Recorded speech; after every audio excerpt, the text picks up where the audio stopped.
Hello everyone, কি খবৰ সকলো বহুত বেছি ভাল থাকে নতুন এটা ভিডিও আজি এই ভিডিওটোত কথা পাতিব ওলাইছো অসম পুলিচৰ তথা CRPF নতুন CRSF কিহৰ পোষ্ট কোড ওলাই আছে পোষ্ট হেতু বিষয়লৈ কথা পাতিব ওলাইছো তাৰ আগতে মই তোমালোকক ক'বলৈ বিচাৰিছো চেনেলটো যদি প্ৰথমবাৰ আহিছে তেতিয়া হলে চেনেলটো সাবস্ক্ৰাইব কৰি দিয়া লাইক কৰি দিয়া আৰু চেনেলটো শ্বেয়াৰ কৰি দিয়া ঠিক আছে আৰু এতিয়া কথা পাতিব ওলাইছো ধৰি লওক অসম পুলিচৰ নতুনকে পোষ্ট আহিব নে নাহে বা কেতিয়া আহিব তো অসম পুলিচৰ 100% পোষ্ট আহিব মামাই যেহেতু অসম CM ছাৰে তেতিয়া কলে ধৰি লওক সেপ্টেম্বৰ মাহত নতুনকে পোষ্ট মুকলি হ'ব আৰু তোমালোকে যদি প্ৰেক্টিস এতিয়াৰ পৰা কৰা নাই তেতিয়া হলে প্ৰেক্টিস স্টাৰ্ট কৰি দিয়া কাৰণ আগন্তুক যি এক্সাম হ'ব এতিয়া যি ফিজিক্যাল হ'ব বহুত বেছি টাফ হ'ব তোমালোকে এতিয়াৰ পৰা প্ৰেক্টিস কৰি দিয়া কাৰণ বহুত বেছি টাফ হৈ গৈ আছে ঠিক আছে আৰু আমি এটো এতিয়া বৰ্তমান যি ৰিজাল্ট পেন্ডিং হৈ আছে যা ৰিজাল্ট দিয়া নাই সেই জুনৰ ভিতৰত ৰিজাল্ট আহিব পাৰে তোমালোকে নিশ্চিন্ত থাকা তোমালোকে জুনৰ ভিতৰত হয় সেপ্টেম্বৰ আগতে সববিলাক কমপ্লিট হৈ যাব এপইন্টমেন্ট পাই তোমালোকে ট্ৰেইনিং সেন্টাৰ যাব পাৰিবা ঠিক আছে আৰু এতিয়া নতুন পোষ্ট কি মুকলি আছে বা অসম পুলিচত নতুনকে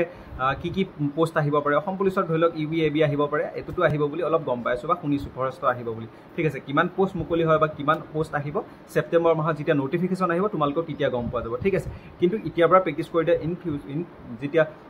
ফিজিক্যাল হ'ব বহুত বেছি টাফ হ'ব এতিয়াৰ পৰা হেগানি এতিয়াৰ পৰা প্ৰেক্টিস কৰিলে তেতিয়া সময়ত অলপ মানে এতিয়া যিমান গৈছে মাৰ্কস তাত বহুত বেছি গুটাব চেষ্টা কৰা তেতিয়াহে তোমাৰ হয়তো নামটো আহিব পাৰে নেক্সট ঠিক আছে এতিয়া আমি কথা পাতিব ওলাইছো নেক্সট আমাৰ কি পোষ্ট এপ্লাই হৈ আছে এতিয়া হল CRSF CRSF স্পোৰ্টস কোটাতে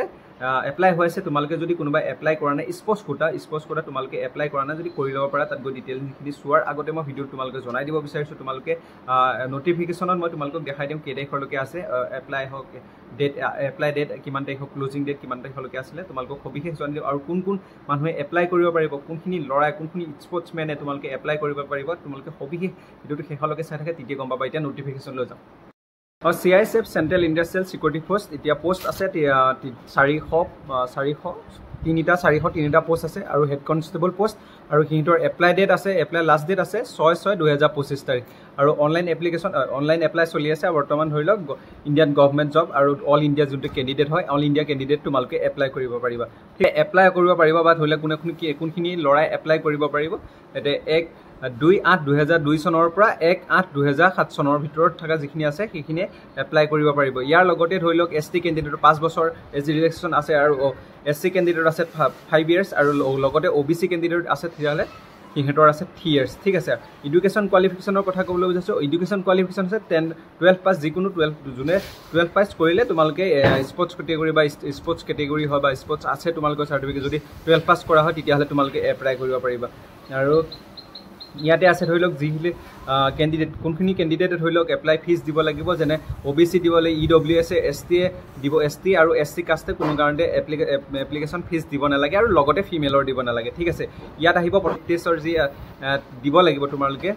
ট্ৰায়াল দিব লাগিব ট্ৰায়াল দিবৰ কাৰণে তোমালোকে যিবিলাক ইকুইপমেন্ট আছে তোমালোকে ইকুইপমেন্ট যিবিলাক তোমালোকৰ যি ইকুইপমেন্ট হয় যিটো স্পোৰ্টসৰ তোমালোকে যিটো ইকুইপমেন্ট হয় তোমালোকে নিজে লৈ যাবা ঠিক আছে আৰু মই যেহেতু গৈছিলো আগত তেনেকে মই নিছিলো ঠিক আছে মই গম পাইছিলো মই যেতিয়া গৈছিলো আগত তেনেকে মই লৈ গৈছিলো তেতিয়া ধৰি লওক প্ৰবলেম হয় যদি নিনিয়ে তেতিয়া হলে প্ৰবলেম হয় ঠিক আছে তো আৰু নেক্সট ধৰি লওক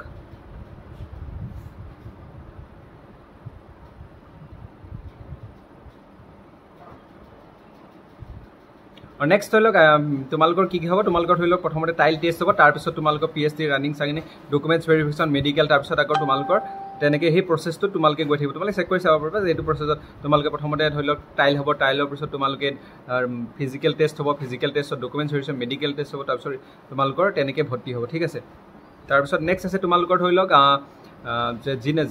জেনেৰেল SC OBC খনৰ হাইট হ'ব লাগিব 167 সেন্টিমিটাৰ আৰু ধৰি লওক আৰু ST কেণ্ডিডেট হ'ব লাগিব 160 আৰু কাষ্ট ৱাইজ ধৰি লওক আছে ধৰি লওক আৰু চেষ্টটো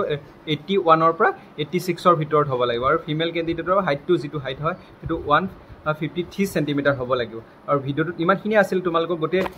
ভিডিওটো আৰু যিকিটা স্পোৰ্টস ক্যাটেগৰি হয় যি স্পোৰ্টস ক্যাটেগৰি আছে তোমালোকে গম পাবা যি সকলে খেলুৱৈ হয় বা স্পোৰ্টসৰ লৰা হয় কোন